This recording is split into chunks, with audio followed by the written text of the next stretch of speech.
Over the years, you've heard the stories of long-lost siblings reuniting after being given up for adoption as babies, but perhaps none may be as unusual as the one you're about to see. A Trempealeau man found his likely half-sister recently, and in doing so, uncovered a bizarre connection to his past.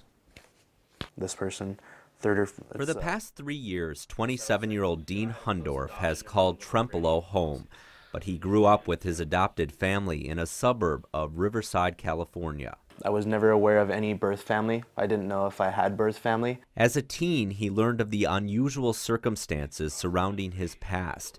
In 1986, he was found as an infant in a brown paper bag left on the doorstep of a home in a California neighborhood. At first it was kind of obviously overwhelming, but it's life, you know. You take things as they come. Even with that information, Dean never really felt the need to search for his birth family. But recently, he started to become curious about his ethnic makeup. I took a DNA test on Ancestry.com, not knowing that it was gonna, any of this was gonna happen. 99 pages long. The website instantly came back with a match. Lo and behold, part of it is it will connect you to blood relatives, other people that have done the DNA test. And it showed up that she was like a 99% positive match for close family. What's going on? That she is 33-year-old Janet Barnacote, living across the country near Los Angeles. We look exactly alike in so many ways. As soon as I looked at her picture, I was like, wow, that looks just like me. It was a very surreal moment.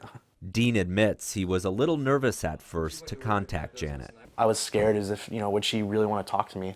I mean, I didn't know if she wanted to be bothered. It started with a Facebook message and eventually a phone conversation.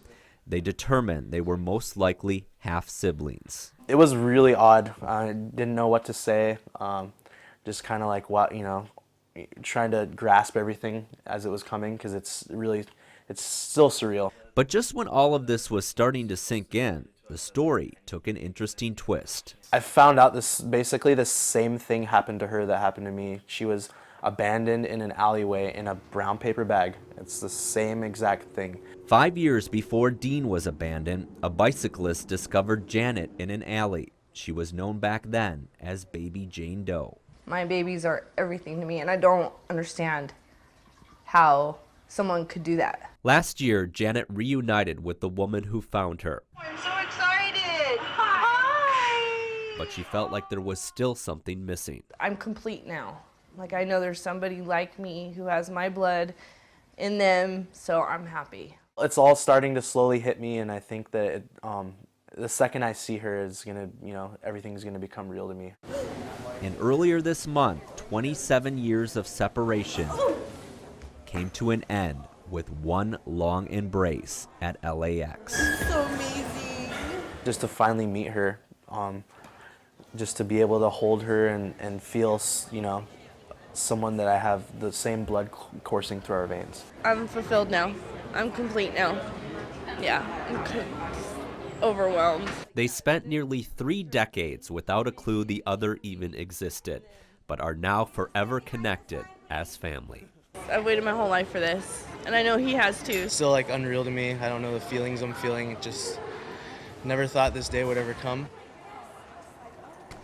And Dean has spent the past 2 weeks out in California reconnecting with his newly found half-sibling and getting to know some of his nieces and nephews as well. I gotta say, as an adopted person myself, I can completely relate to that feeling of seeing someone who looks like you. It's just you can't describe it. So do either of them have any desire, though, to try to find their birth mother? They don't. Well, actually, I don't know about Janet, but Dean tells me that it's not something he has to do. He feels like that he doesn't have any anger towards her either, I should say, because he doesn't know the circumstances that she was facing back then, but we'll have to see. Wow, very interesting. All right, thanks a lot, Mike.